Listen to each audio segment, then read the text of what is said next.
क्या आपने कभी यह सोचा है कि परमेश्वर कहाँ थे जब कुछ भी नहीं था? उत्पत्ति एक एक हमें बताता है कि आदि में परमेश्वर ने आकाश और पृथ्वी की सृष्टि की। लेकिन यह आयत एक बड़ा सवाल छोड़ देती है। इस आदि से पहले क्या था? परमेश्वर क्या कर रहे थे? वे कहाँ रहते थे? ये प्रश्न सदियों से धर्मशास्त्रियों और रहस्यवादियों को परेशान करते रहे हैं। अधिकांश लोग मानते हैं कि बाइबल हमें सब कुछ बताती है, लेकिन सच्चाई यह है कि उत्पत्ति की पहली पंक्ति एक गहरी चुप्पी में शुरू होती है। यह चुप्पी जानबूझकर है। पवित्र शास्त्र हमें वह नहीं बताता जो हम संभाल नहीं सकते, लेकिन प्राचीन परंपराएं, रहस्यवादी शिक्षाएं और बाइबल के छिपे हुए संकेत हमें कुछ सुराग देते हैं। इस यात्रा में हम 3 चरणों में आगे बढ़ेंगे। पहले, हम देखेंगे कि समय और अंतरिक्ष से परे परमेश्वर का अस्तित्व कैसा था। फिर हम समझेंगे कि परमेश्वर ने सृष्टि क्यों बनाई जब वे पहले से ही पूर्ण थे। अंत में हम खोजेंगे कि क्या यह पहली सृष्टि थी या इससे पहले भी कुछ था। यह केवल एक धार्मिक प्रश्न नहीं है, यह उस रहस्य की खोज है जो हमारे अस्तित्व की नींव को छूता है। यह पूछना है कि हम कहां से आए और क्यों। और एक बार जब हम इस पहली परत को समझ लेते हैं तो असली कहानी शुरू होती है। उत्पत्ति का पहला वाक्य एक दरवाजा खोलता है, लेकिन उस दरवाजे के पीछे अनंत अंधकार है, या शायद अनंत प्रकाश है जो हम देख नहीं सकते। प्राचीन रब्बियों ने इस चुप्पी को एक पवित्र रहस्य माना। उन्होंने कहा कि कुछ चीजें इतनी पवित्र हैं कि उन्हें शब्दों में नहीं रखा जा सकता, लेकिन फिर भी मनुष्य ने हमेशा जानने की कोशिश की है। हमारे पास जिज्ञासा है जो हमें सीमाओं के पार धकेलती है। हम जानना चाहते हैं कि परमेश्वर ने क्या सोचा जब कुछ भी नहीं था। क्या वे अकेले थे? क्या वे खुश थे? क्या उन्हें किसी चीज की कमी महसूस हुई? ये सवाल खतरनाक हैं, क्योंकि ये हमें उस क्षेत्र में ले जाते हैं जहां मानव भाषा विफल हो जाती है। लेकिन ये सवाल जरूरी भी हैं, क्योंकि अगर हम यह समझ सकें कि परमेश्वर सृष्टि से पहले क्या थे, तो हम बेहतर समझ सकते हैं कि हम क्या हैं। तो क्या उत्पत्ति एक एक से पहले कुछ था? क्या समय से पहले कोई समय था? क्या अंतरिक्ष से पहले कोई स्थान था? और अगर नहीं, तो परमेश्वर कहां खड़े थे जब उन्होंने कहा उजियाला हो? ये प्रश्न हमें अगले चरण में ले जाते हैं, जहां हम समय की प्रकृति को समझने की कोशिश करेंगे। चैप्टर 2, समय के परे। परमेश्वर समय क्या है? यह एक साधारण सवाल लगता है, लेकिन इसका जवाब बहुत गहरा है। हम समय को घड़ी की टिक-टिक से मापते हैं, लेकिन समय वास्तव में क्या है? भौतिक विज्ञानी कहते हैं कि समय एक आयाम है जो अंतरिक्ष के साथ बुना हुआ है, और उत्पत्ति हमें बताती है कि परमेश्वर ने समय बनाया। अगर परमेश्वर ने समय बनाया, और तो इसका मतलब है कि परमेश्वर समय के अधीन नहीं है, वे समय के बाहर मौजूद हैं। लेकिन समय के बाहर मौजूद होने का क्या मतलब है? इसे समझना मनुष्य के लिए लगभग असंभव है। हम समय में जीते हैं। हमारा हर विचार, हर अनुभव समय के ढांचे में बंधा है। प्राचीन धर्मशास्त्रियों ने इस समस्या से जूझा।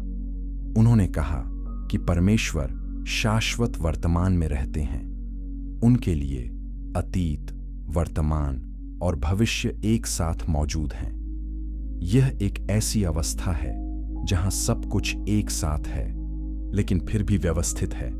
भजन संहिता 90:4 में लिखा है कि परमेश्वर की दृष्टि में 1000 वर्ष एक दिन के समान है। यह केवल काव्यात्मक भाषा नहीं है, यह एक गहरे सत्य की ओर इशारा करता है। परमेश्वर के लिए समय एक रेखा नहीं है जिस पर वे चलते हैं। यह कुछ ऐसा है जिसे वे बाहर से देखते हैं। तो सृष्टि से पहले जब समय नहीं था, परमेश्वर कहां थे? जवाब है कहीं नहीं और हर जगह। कहां एक स्थानिक शब्द है, लेकिन अंतरिक्ष भी सृष्टि का हिस्सा है। सृष्टि से पहले कहां का कोई अर्थ नहीं था। इसे समझने की कोशिश करें। एक ऐसी स्थिति की कल्पना करें जहां न तो ऊपर है न नीचे, न बाएं, न दाएं, न आगे, न पीछे, और न ही समय, न अतीत, न भविष्य, न वर्तमान। यह वह स्थिति है जिसमें परमेश्वर थे। यहूदी रहस्यवादी इसे आइन कहते हैं, जिसका अर्थ है कुछ नहीं। लेकिन यह कुछ नहीं खाली नहीं है। यह पूर्णता का कुछ नहीं है। यह एक ऐसी स्थिति है जहां सब कुछ संभव है, लेकिन कुछ भी प्रकट नहीं हुआ है। एक तीमुथियुस 6:16 कहता है कि परमेश्वर अगम्य ज्योति में रहते हैं। यह ज्योति इतनी तीव्र है कि कोई भी इसे देख नहीं सकता। यह एक ऐसा प्रकाश है जो अंधकार से भी अधिक रहस्यमय है, क्योंकि अंधकार को हम कम से कम अनुभव कर सकते हैं, लेकिन यह प्रकाश हमारी समझ से परे है। प्रेरित पौलुस ने इस प्रकाश को अगम्य कहा। इसका मतलब है कि मनुष्य इस तक नहीं पहुंच सकता। यह केवल दूरी की बात नहीं है, यह एक गुणात्मक अंतर है। हम परमेश्वर की उस अवस्था को नहीं छू सकते जो सृष्टि से पहले और थी, लेकिन फिर भी पवित्र शास्त्र हमें सुराग देता है। यह हमें बताता है कि परमेश्वर प्रेम है। 1 यूहन्ना 4:8 में लिखा है कि जो प्रेम नहीं करता वह परमेश्वर को नहीं जानता, क्योंकि परमेश्वर प्रेम है। अगर परमेश्वर प्रेम है तो क्या वे सृष्टि से पहले भी प्रेम थे? यहां हम एक और रहस्य में प्रवेश करते हैं। प्रेम को किसी दूसरे की जरूरत होती है, लेकिन अगर सृष्टि से पहले कुछ नहीं था तो परमेश्वर किससे प्रेम करते थे? ईसाई धर्मशास्त्र कहता है कि परमेश्वर स्वयं में त्रिएक हैं। पिता, पौन पुत्र और पवित्र आत्मा, वे आपस में प्रेम करते थे, लेकिन यहूदी परंपरा इससे अलग देखती है। वे कहते हैं कि परमेश्वर पूर्ण एकता में थे। वे स्वयं में इतने पूर्ण थे कि उन्हें किसी और की जरूरत नहीं थी। फिर सवाल उठता है, अगर वे इतने पूर्ण थे तो उन्होंने सृष्टि क्यों बनाई? यह सवाल हमें अगले अध्याय में ले जाता है, जहां हम अनंतता की गोद में प्रवेश करेंगे। चैप्टर 3, अनंत की गोद में। अनंत की गोद एक रूपक है जिसे प्राचीन शिक्षकों ने उस स्थिति का वर्णन करने के लिए इस्तेमाल किया जो सृष्टि से पहले थी। यह कोई भौतिक स्थान नहीं था, यह एक अस्तित्वगत स्थिति थी। परमेश्वर अपनी पूर्णता में विश्राम कर रहे थे। इस अवस्था में कोई विभाजन नहीं था, कोई यह और वह नहीं था, कोई मैं और तुम नहीं था। सब कुछ एक था। यह एकता इतनी गहरी थी कि कुछ भी अलग नहीं हो सकता था। परमेश्वर न केवल अकेले थे, बल्कि वे इतने पूर्ण थे कि अलगाव का कोई अर्थ नहीं था। कबलाह इस स्थिति को आइन सोफ कहता है। यह शब्द अनंत या असीम का अर्थ रखता है। आइन सोफ वह परमेश्वर है जो सभी सीमाओं से परे है। कोई रूप नहीं, कोई नाम नहीं, कोई गुण नहीं जिसे हम समझ सकें। यह परम छिपाव है, लेकिन यह छिपाव खालीपन नहीं है। यह इतनी पूर्णता है कि कुछ भी बाहर नहीं निकल सकता। यह एक ऐसे समुद्र की तरह है जिसमें कोई लहर नहीं है। समुद्र मौजूद है, शक्तिशाली और गहरा, लेकिन कोई हलचल नहीं, कोई अभिव्यक्ति नहीं। यशायाह 45:15 कहता है, निसंदेह तू ऐसा परमेश्वर है जो अपने आप को छिपाता है। यह आयत हमें बताती है कि परमेश्वर का छिपना उनकी प्रकृति का हिस्सा है। वे केवल इसलिए नहीं छिपते कि हम उन्हें ढूंढें। वे छिपते हैं क्योंकि उनकी महिमा इतनी महान है कि वह सृष्टि को नष्ट कर सकती है। सोचिए, अगर सूर्य पृथ्वी के पास आ जाए तो क्या होगा? सब कुछ जल जाएगा। उसी तरह अगर परमेश्वर अपनी पूर्ण महिमा में प्रकट हों, आइन तो सृष्टि सहन नहीं कर सकती। इसलिए उन्होंने खुद को छिपाया। उन्होंने खुद को सीमित किया ताकि सृष्टि मौजूद रह सके। लेकिन सृष्टि से पहले कोई सीमा नहीं थी। परमेश्वर पूर्ण रूप से प्रकट थे, लेकिन प्रकट होने के लिए कुछ नहीं था। वे स्वयं में थे, स्वयं के लिए थे, स्वयं के साथ थे।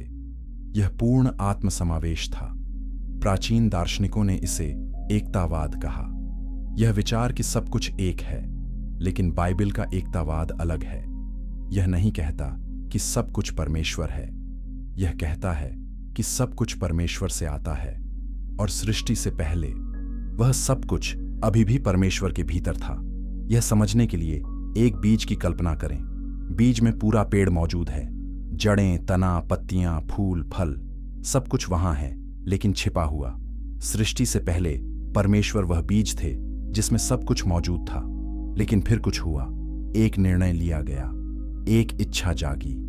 परमेश्वर ने बोलने का फैसला किया, और जब वे बोले तो सब कुछ बदल गया। लेकिन बोलने से पहले उन्हें एक जगह बनानी पड़ी, एक खाली जगह जहां सृष्टि मौजूद हो सके। यह खाली जगह केवल भौतिक नहीं थी, यह एक आध्यात्मिक वापसी थी। परमेश्वर ने अपनी उपस्थिति को पीछे खींचा ताकि कुछ और मौजूद हो सके। इस प्रक्रिया को कबलाह में तजिम्त जुम कहा जाता है, जिसका अर्थ है सिकुड़ना या वापस लेना। यह विचार क्रांतिकारी है। यह कहता है कि सृष्टि परमेश्वर के जोड़ने से नहीं, बल्कि उनके हटने से शुरू हुई। परमेश्वर ने जगह बनाई जहां वे नहीं थे ताकि हम हो सकें, और यह जगह अनंत की गोद से निकली। यह पूर्णता से खालीपन की ओर पहला कदम था, लेकिन यह खालीपन असली खालीपन नहीं था। यह संभावना से भरी एक जगह थी। अगले अध्याय में हम उस दिव्य प्रकाश के पर्दे को उठाएंगे जो परमेश्वर को छिपाता है। चैप्टर 4, दिव्य प्रकाश का पर्दा। प्रकाश आमतौर पर खुलासा करता है, लेकिन कुछ प्रकाश इतना चमकीला होता है कि वह छिपा देता है। जब आप सीधे सूर्य की ओर देखते हैं तो आप अंधे हो जाते हैं, आप कुछ नहीं देख सकते। परमेश्वर का प्रकाश ऐसा ही है, लेकिन अनंत गुना अधिक तीव्र। 1 तीमुथियुस 6:16 फिर से हमें याद दिलाता है कि परमेश्वर अगम्य ज्योति में रहते हैं। यह ज्योति एक बाधा है, यह एक पर्दा है जो मनुष्य को परमेश्वर की असली प्रकृति देखने से रोकता है। और यह पर्दा सृष्टि से पहले और भी गहरा था। सृष्टि से पहले परमेश्वर अपनी पूर्ण महिमा में थे। कोई फिल्टर नहीं, कोई सीमा नहीं।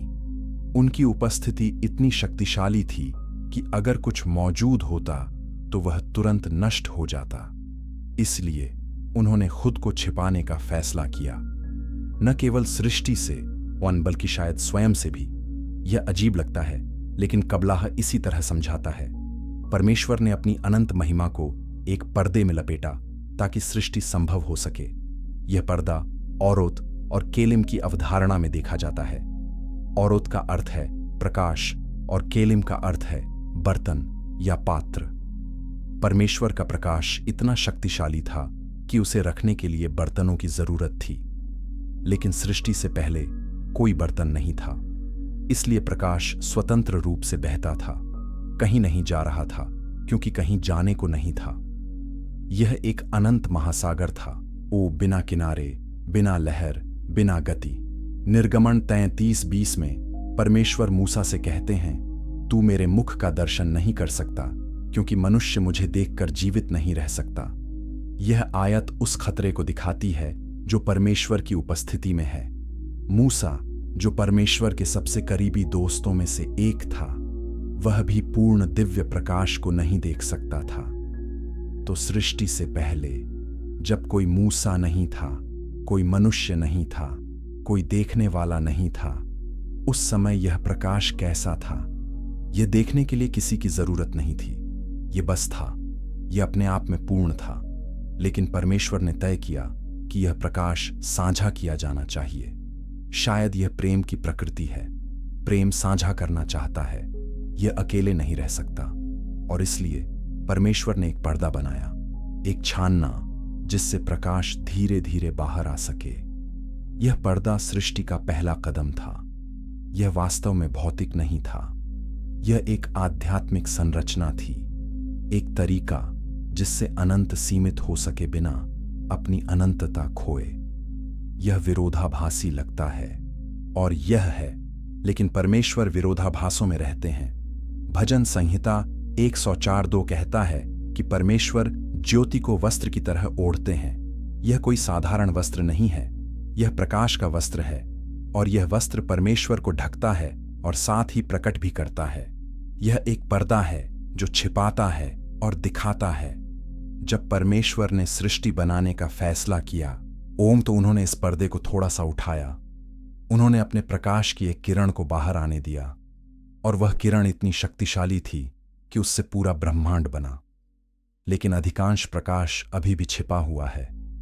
यह पर्दे के पीछे है, और यह पर्दा तब तक रहेगा जब तक सृष्टि मौजूद है, क्योंकि अगर यह पूरी तरह से हट गया तो सब कुछ परमेश्वर में वापस समा जाएगा।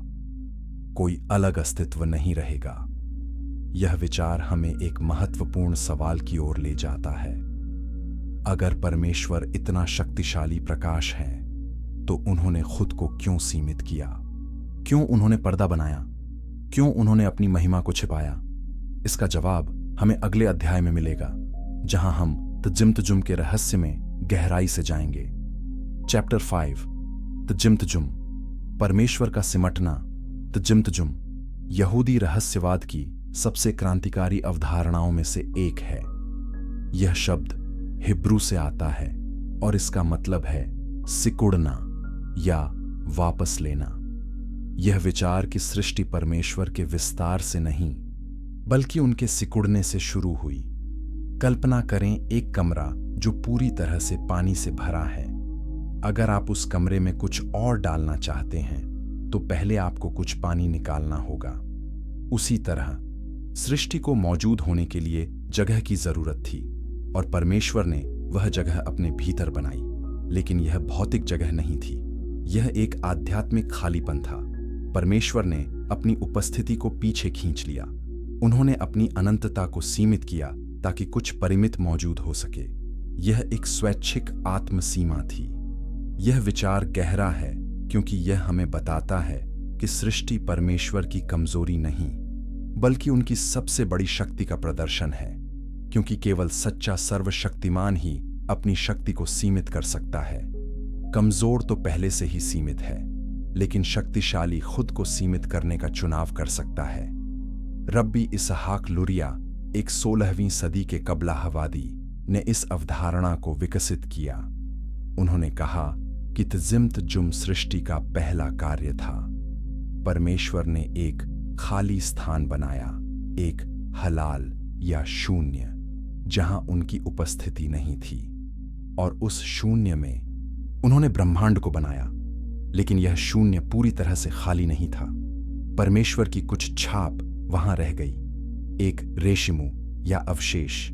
यह ऐसा है जैसे एक बोतल से पानी निकाल दिया जाए, लेकिन कुछ बूंदें अंदर रह जाती हैं। उसी तरह परमेश्वर ने अपनी उपस्थिति को पीछे खींचा, लेकिन कुछ दिव्य उपस्थिति वहां रह गई। यही कारण है कि सृष्टि पूरी तरह से परमेश्वर से अलग नहीं है। यह उनसे जुड़ी है, यह उनकी छाप रखती है, और यह छाप हर चीज में है, हर परमाणु में, हर सितारे में, हर जीवित प्राणी में। यह विचार हमें यह समझने में मदद करता है कि सृष्टि क्यों हुई। अगर परमेश्वर पहले से ही पूर्ण थे तो उन्होंने कुछ और क्यों बनाया? जवाब यह है कि उन्होंने अपनी महिमा को साझा करने के लिए बनाया। उन्होंने प्रेम के लिए बनाया। प्रेम को एक वस्तु की जरूरत होती है। आप खुद से प्रेम कर सकते हैं, लेकिन असली प्रेम तब होता है जब आप किसी दूसरे से प्रेम करते हैं। और परमेश्वर ने हमें बनाया ताकि वे हमसे प्रेम कर सकें और हम उनसे प्रेम कर सकें। लेकिन इसके लिए हमें अलग होना पड़ा। अगर हम परमेश्वर में पूरी तरह से समाये हुए थे तो कोई संबंध नहीं हो सकता था। तजिम्तजुम ने हमें अलग अस्तित्व दिया। यह हमें स्वतंत्र इच्छा दी, और स्वतंत्र इच्छा के साथ प्रेम संभव हो गया।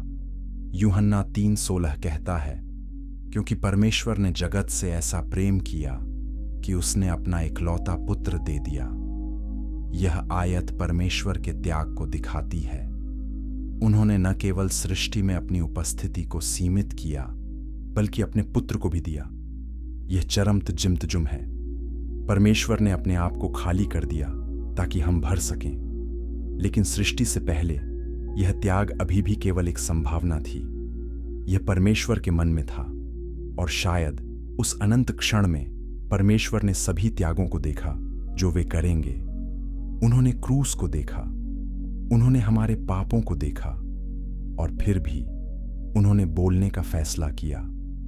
तजिम्तजुम केवल सृष्टि की शुरुआत नहीं थी, यह एक चल रही प्रक्रिया है। हर पल परमेश्वर खुद को सीमित करते हैं ताकि हम मौजूद रह सकें। अगर वे एक क्षण के लिए भी अपनी उपस्थिति को पूरी तरह से वापस ले लें तो सब कुछ गायब हो जाएगा। यह हमें आभारी होना सिखाता है। हमारा अस्तित्व परमेश्वर के निरंतर त्याग पर निर्भर है और यह हमें नम्र बनाता है। हम महान नहीं हैं क्योंकि हम शक्तिशाली हैं, हम महान हैं क्योंकि परमेश्वर ने हमें महत्व दिया। अगले अध्याय में हम देखेंगे कि क्या सृष्टि से पहले कोई और प्राणी थे, क्या स्वर्गदूत पहले से मौजूद थे, क्या कोई स्वर्गीय दरबार था। ये सवाल हमें रहस्य की ओर गहराई में ले जाएंगे। चैप्टर 6 स्वर्गीय प्राणी और प्राचीन न्यायालय। बाइबल हमें बताती है कि परमेश्वर अकेले नहीं हैं। स्वर्गदूत, करूब, सराफ और अन्य स्वर्गीय प्राणी उनके चारों ओर हैं। लेकिन ये प्राणी कब से मौजूद हैं? क्या वे सृष्टि से पहले थे? अय्यूब 38:4-7 में परमेश्वर अय्यूब से पूछते हैं, जब मैंने पृथ्वी की नींव डाली तब तू कहां था? जब भोर के तारे एक साथ गाते थे और परमेश्वर के सब पुत्र जय जयकार करते थे। यह आयत सुझाती है कि जब पृथ्वी बनाई गई तब कुछ प्राणी पहले से मौजूद थे। ये भोर के तारे और परमेश्वर के पुत्र कौन थे?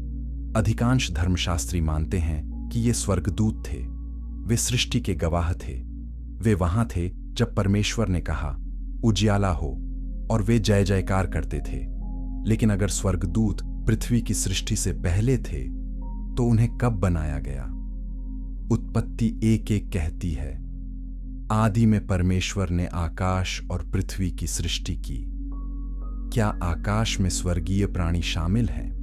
कुछ रब्बी कहते हैं कि स्वर्गदूतों को सृष्टि के पहले दिन बनाया गया था। दूसरे कहते हैं कि वे दूसरे दिन बने। लेकिन कुछ रहस्यवादी परंपराएं कहती हैं कि स्वर्गदूत भौतिक सृष्टि से भी पहले थे। हनोक की पुस्तक, जो अपोक्रिफल है लेकिन प्राचीन यहूदी परंपरा में सम्मानित है, स्वर्गदूतों और उनके विद्रोह की कहानी बताती है। यह पुस्तक सुझाती है कि स्वर्गदूतों की एक पूरी व्यवस्था थी जो आदम से भी पहले थी। तो शायद सृष्टि से पहले परमेश्वर अकेले नहीं थे। शायद उनके चारों ओर एक स्वर्गीय दरबार था। शुद्ध आत्माएं, दिव्य बुद्धिमत्ताएं जो परमेश्वर की महिमा में साझा थीं। लेकिन ये प्राणी सृष्टि का हिस्सा नहीं थे। वे उस अनंत की गोद में परमेश्वर के साथ थे। वे भौतिक नहीं थे। उनके पास शरीर नहीं था। वे शुद्ध विचार, शुद्ध प्रकाश थे। यशायाह 6:2-3 में भविष्यवक्ता सराफों को देखता है जो परमेश्वर के सिंहासन के चारों ओर हैं।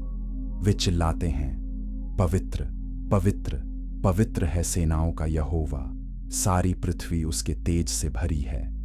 ये सराफ परमेश्वर की सेवा में लगे रहते हैं। लेकिन क्या वे सृष्टि से पहले भी वहां थे? अगर हां, लाइन तो वे क्या कर रहे थे जब कुछ नहीं था? शायद वे परमेश्वर की स्तुति कर रहे थे। शायद वे परमेश्वर के साथ उस अनंत एकता में थे। लूसीफर का पतन एक और रहस्य है। बाइबल हमें बताती है कि लूसीफर, जो एक महान स्वर्गदूत था, विद्रोह कर गया और शैतान बन गया। यशायाह 14:12 में लिखा है, हे भोर के चमकने वाले तारे, तू कैसे आकाश से गिर पड़ा है। यह पतन कब हुआ? कुछ धर्मशास्त्री कहते हैं कि यह आदम और हव्वा की सृष्टि से पहले हुआ। दूसरे कहते हैं कि यह उसके बाद हुआ। लेकिन अगर यह पहले हुआ जान तो इसका मतलब है कि स्वर्गीय दरबार में सृष्टि से पहले ही एक संघर्ष था। यह विचार चौंकाने वाला है। इसका मतलब है कि बुराई का पहला बीज भौतिक सृष्टि से भी पहले बोया गया था। यह स्वर्गीय क्षेत्र में शुरू हुआ, उन प्राणियों के बीच जो परमेश्वर के सबसे करीब थे।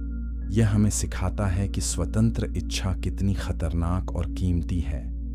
स्वर्गदूतों को भी चुनने की स्वतंत्रता थी और कुछ ने गलत चुनाव किया, लेकिन यह चुनाव ही उन्हें वास्तविक बनाता है। अगर उनके पास कोई विकल्प नहीं होता, तो वे केवल रोबोट होते। तो सृष्टि से पहले एक स्वर्गीय नाटक चल रहा था।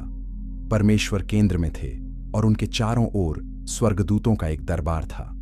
कुछ वफादार थे, कुछ विद्रोही बन गए, और यह सब भौतिक दुनिया के अस्तित्व से पहले हुआ।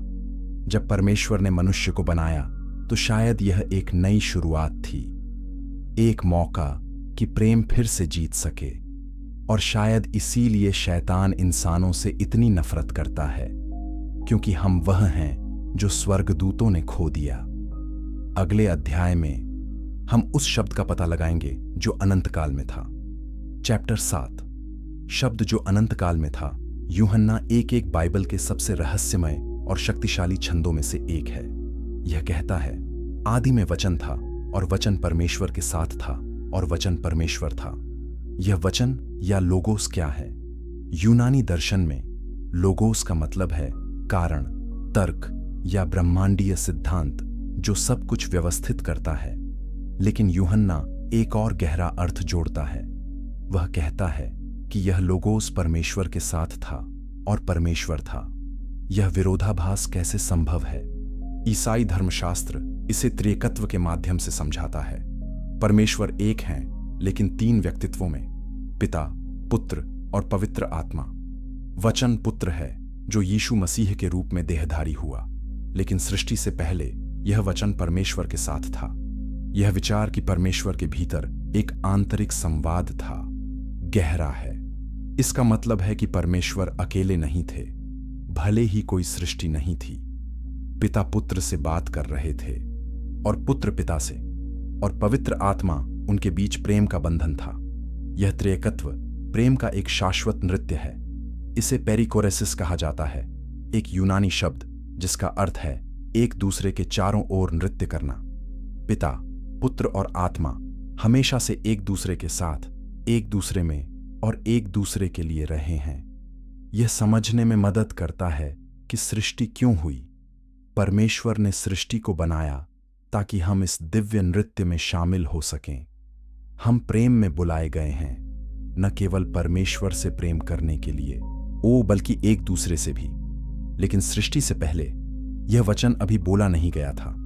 यह परमेश्वर के भीतर था, एक अव्यक्त विचार की तरह।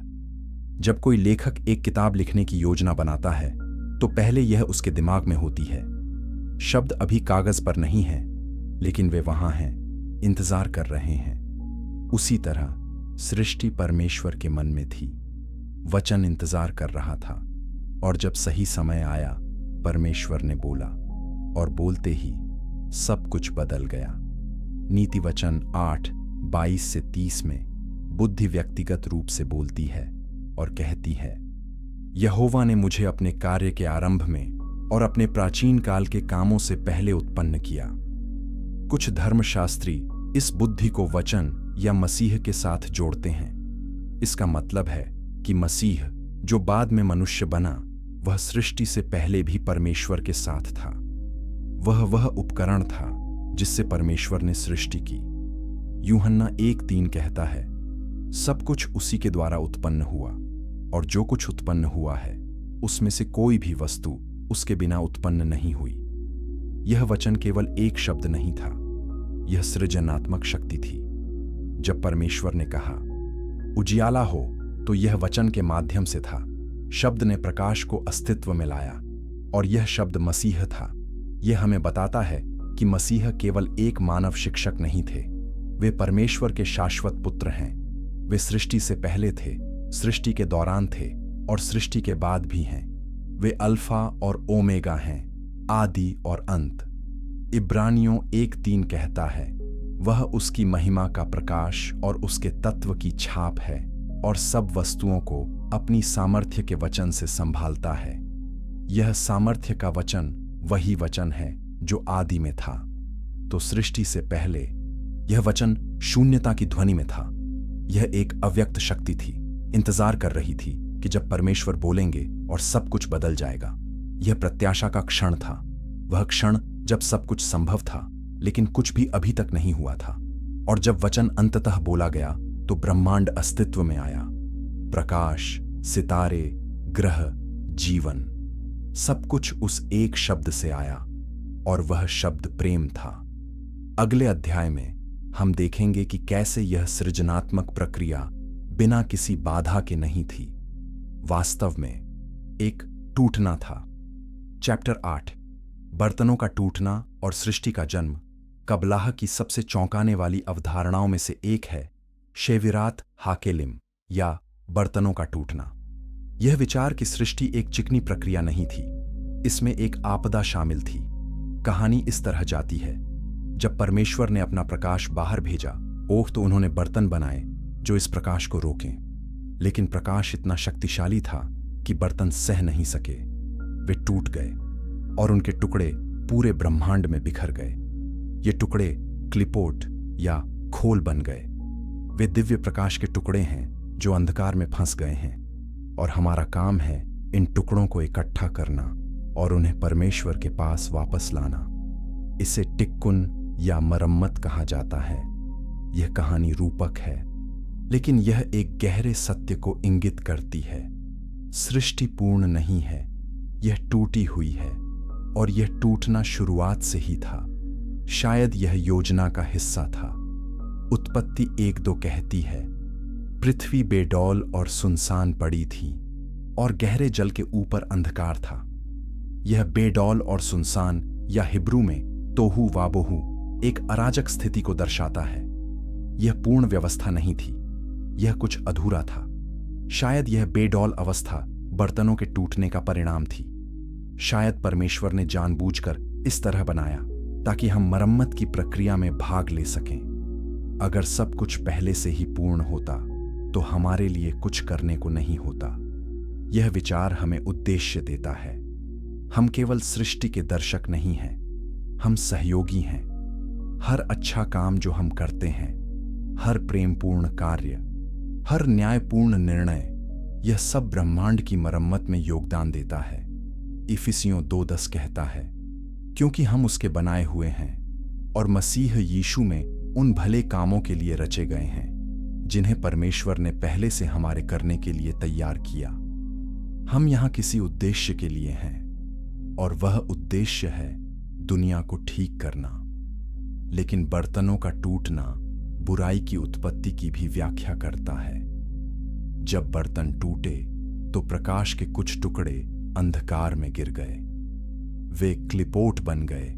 वे ताकतें जो दिव्य प्रकाश का विरोध करती हैं। ये बुराई की शक्तियां हैं, लेकिन यहां तक कि ये ताकतें भी मूल रूप से पवित्र थीं। वे परमेश्वर के प्रकाश से आती हैं। यह हमें सिखाता है कि बुराई परमेश्वर के बराबर नहीं है। यह परमेश्वर के प्रकाश की अनुपस्थिति या विकृति है। यह एक स्वतंत्र शक्ति नहीं है। रोमियो 8:22 कहता है, क्योंकि हम जानते हैं कि सारी सृष्टि अब तक मिलकर कराहती और पीड़ाओं में पड़ी तड़पती है। सृष्टि पीड़ा में है क्योंकि यह टूटी हुई है। यह छुटकारे की प्रतीक्षा कर रही है, और यह छुटकारा तब आएगा जब सभी टुकड़े इकट्ठे हो जाएंगे, जब सभी प्रकाश की चिंगारियां अंधकार से मुक्त हो जाएंगी, जब सब कुछ परमेश्वर के पास वापस लौट जाएगा। यह ओलम हाबा या आने वाली दुनिया है, लेकिन यह अंत नहीं है, क्योंकि अगर सब कुछ वापस परमेश्वर में समा जाता है तो हम फिर से उसी स्थिति में होंगे जो सृष्टि से पहले थी। और फिर क्या सृष्टि फिर से शुरू होगी? यह हमें अगले अध्याय में ले जाता है, जहां हम उस नाम की खोज करेंगे जो कभी नहीं बोला गया। चैप्टर 9, वह नाम जो कभी बोला नहीं गया। नाम शक्तिशाली हैं, वे पहचान रखते हैं, सार रखते हैं। बाइबल में नाम केवल लेबल नहीं है, वे व्यक्ति की प्रकृति को प्रकट करते हैं। अब्राम का नाम बदलकर अब्राहम हुआ, याकूब का नाम बदलकर इस्राएल हुआ।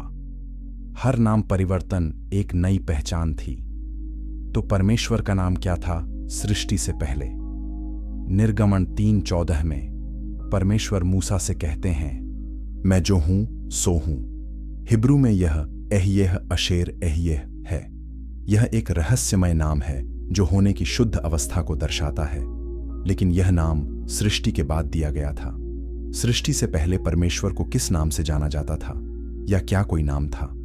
कबलाह के अनुसार सबसे पवित्र नाम तेत्राग्रामेटन है, 4 हिब्रू अक्षर जो YHVH बनाते हैं। इस नाम को इतना पवित्र माना जाता है कि प्राचीन समय में इसे केवल महायाजक ही वर्ष में एक बार योम किप्पुर पर उच्चारण कर सकता था। लेकिन यह नाम भी सृष्टि से जुड़ा है। यह परमेश्वर का नाम है, जैसा कि वे सृष्टि में प्रकट होते हैं। सृष्टि से पहले शायद उनका कोई नाम नहीं था, या शायद उनका नाम इतना गुप्त था कि इसे कभी बोला नहीं गया। कबलाहवादी 72 अक्षरों के नाम की बात करते हैं। यह एक रहस्यमय सूत्र है जिसे निर्गमन 14:19 से 21 के 3 छंदों से निकाला गया है। प्रत्येक छंद में 72 अक्षर हैं। इन्हें एक विशेष तरीके से संयोजित करने पर एक शक्तिशाली दिव्य नाम बनता है, लेकिन यह नाम भी सृष्टि के संदर्भ में है। यह लाल समुद्र के विभाजन के बारे में है। तो प्राचीन नाम, वह नाम जो सृष्टि से पहले था, अभी भी छिपा हुआ है। शायद यह नाम शब्दों से बना नहीं है। शायद यह एक कंपन है, एक शुद्ध ध्वनि जो केवल आत्मा में महसूस की जा सकती है। भजन संहिता 46:10 कहता है, चुप हो जाओ और जान लो कि मैं परमेश्वर हूं। चुप्पी में हम परमेश्वर के असली नाम को सुन सकते हैं। यूहन्ना 17:6 में यीशु कहते हैं, मैंने तेरे नाम को उन मनुष्यों पर प्रकट किया जिन्हें तूने जगत में से मुझे दिया। यीशु ने परमेश्वर के नाम को प्रकट किया, और वह नाम क्या था? पिता। यह नाम सरल है लेकिन गहरा। यह रिश्ते को दर्शाता है। परमेश्वर हमारे पिता हैं, और अगर वे पिता हैं तो हम उनके बच्चे हैं। यह नाम प्रेम, देखभाल और अंतरंगता को दर्शाता है। लेकिन सृष्टि से पहले जब कोई बच्चे नहीं थे, क्या परमेश्वर पिता थे? ईसाई धर्मशास्त्र कहता है हां, क्योंकि पुत्र हमेशा से था। पिता हमेशा पुत्र के पिता रहे हैं। यह एक शाश्वत रिश्ता है। तो सृष्टि से पहले का नाम शायद पिता था, लेकिन केवल पुत्र और आत्मा के लिए। हमारे लिए यह नाम अभी भी छिपा था। यह हमें केवल तब दिया गया जब हम बनाए गए, और यह एक उपहार है। फिलिप्पियों 2:9 से 10 कहता है, इसलिए परमेश्वर ने उसे अति महान भी किया और उसे वह नाम दिया जो सब नामों में श्रेष्ठ है, कि जो स्वर्ग में और पृथ्वी पर और पृथ्वी के नीचे हैं, आए वे सब यीशु के नाम पर घुटना टेकें। यीशु का नाम अब सर्वोच्च नाम है, लेकिन यह नाम भी एक दिया गया नाम है। यह मानव इतिहास में एक बिंदु पर दिखाई दिया। तो असली, मूल, शाश्वत नाम क्या है? शायद हम कभी नहीं जान पाएंगे। शायद यह एक रहस्य बना रहना चाहिए, क्योंकि अगर हम परमेश्वर का पूरा नाम जान लें तो हम परमेश्वर को पूरी तरह से जान लेंगे, और अगर हम उन्हें पूरी तरह से जान लें तो वे परमेश्वर नहीं रहेंगे। कुछ रहस्य आवश्यक हैं। वे हमें नम्र रखते हैं। वे हमें खोज जारी रखने देते हैं। अगले अध्याय में हम पूछेंगे कि क्या यह पहली सृष्टि थी? चैप्टर 10, क्या यह पहली सृष्टि थी? यह प्रश्न हमें एक चौंकाने वाली संभावना की ओर ले जाता है। क्या हो अगर उत्पत्ति 1:1 एक पुनरारंभ हो? क्या हो अगर परमेश्वर ने पहले भी दुनिया बनाई हो और फिर उसे नष्ट कर दिया हो?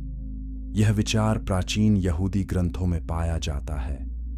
मिद्राश, यहूदी टिप्पणियों का एक संग्रह, कहता है कि परमेश्वर ने इस दुनिया से पहले कई दुनिया बनाई और नष्ट की। क्यों? क्योंकि वे संतोषजनक नहीं थीं। वे काम नहीं कर रहे थे, तो परमेश्वर ने उन्हें नष्ट कर दिया और फिर से शुरू किया। यह विचार हमें एक परमेश्वर दिखाता है जो केवल एक निर्माता नहीं है, बल्कि एक कलाकार है। कलाकार कई ड्राफ्ट बनाते हैं। वे गलतियां करते हैं, उन्हें मिटाते हैं और फिर से कोशिश करते हैं। शायद परमेश्वर भी ऐसे हैं। लेकिन यह विचार चुनौतीपूर्ण है, क्योंकि यह सुझाता है कि परमेश्वर पहली बार में पूर्ण नहीं थे। वे प्रयोग कर रहे थे। लेकिन क्या परमेश्वर प्रयोग कर सकते हैं? क्या वे गलती कर सकते हैं? यह सवाल हमें परमेश्वर की सर्वज्ञता पर पुनर्विचार करने के लिए मजबूर करता है। पारंपरिक धर्मशास्त्र कहता है कि परमेश्वर सब कुछ जानते हैं। उन्हें प्रयोग करने की जरूरत नहीं है। वे पहले से ही जानते हैं कि क्या काम करेगा। लेकिन शायद जानना एकमात्र लक्ष्य नहीं है। शायद अनुभव भी महत्वपूर्ण है। शायद परमेश्वर सृष्टि को अनुभव करना चाहते हैं, न केवल इसे जानना। और अनुभव के लिए आम चीजों को होने देना पड़ता है। ये हमें एक चक्रीय ब्रह्मांड की अवधारणा की ओर ले जाता है। पूर्वी धर्म इस विचार को अच्छी तरह से जानते हैं। हिंदू धर्म ब्रह्मा, विष्णु और शिव के चक्र की बात करता है। सृजन, संरक्षण और विनाश। ब्रह्मांड बनाया जाता है, बनाए रखा जाता है और फिर नष्ट हो जाता है, केवल फिर से बनाया जाने के लिए।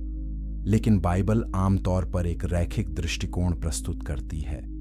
एक शुरुआत है, एक मध्य है और एक अंत होगा। उत्पत्ति से शुरू होकर प्रकाशित वाक्य में समाप्त होना। लेकिन क्या इसमें चक्रीय तत्व हो सकते हैं? सभोपदेशक 1:9 कहता है, जो हुआ है वही फिर होगा और जो किया गया है वही फिर किया जाएगा और सूर्य के नीचे कुछ भी नया नहीं है। यह चक्रों का सुझाव देता है। प्रकाशित वाक्य 21:1 में यूहन्ना कहता है, फिर मैंने नए आकाश और नई पृथ्वी को देखा, क्योंकि पहला आकाश और पहली पृथ्वी जाती रही थी। यह एक नई सृष्टि है। लेकिन क्या यह वास्तव में नई है या यह एक पुनरारंभ है? अगर परमेश्वर ने अतीत में दुनिया को नष्ट किया है, तो क्या वे फिर से ऐसा करेंगे? और अगर हां, तो क्या यह चक्र कभी खत्म होगा या क्या यह हमेशा के लिए जारी रहेगा? यह विचार भयावह हो सकता है। यह सुझाता है कि हमारा जीवन केवल एक बड़े चक्र में एक क्षण है, लेकिन यह आराम भी दे सकता है, क्योंकि यह कहता है कि मौत अंत नहीं है, यह एक नई शुरुआत है। 2 पतरस 3:10 चेतावनी देता है, परंतु प्रभु का दिन चोर के समान आ जाएगा, जिसमें आकाश बड़े शब्द से जाता रहेगा और तत्व बहुत ही गर्म होकर पिघल जाएंगे और पृथ्वी और उसके ऊपर के काम जल जाएंगे। यह विनाश का वर्णन है, लेकिन इस विनाश के बाद एक नई सृष्टि आती है। तो हम एक चक्र में हैं, लेकिन यह एक निरर्थक चक्र नहीं है। प्रत्येक चक्र कुछ नया लाता है। यह एक सर्पिल है, एक वृत्त नहीं। हम आगे बढ़ रहे हैं, भले ही हम दोहरा रहे हों। यह हमें अंतिम सवाल की ओर ले जाता है। सृष्टि का अंतिम लक्ष्य क्या है? क्या परमेश्वर कहीं जा रहे हैं या क्या वे बस चक्र का आनंद ले रहे हैं?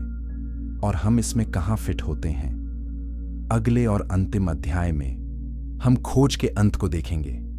चैप्टर 11, खोज का अंत और नई शुरुआत।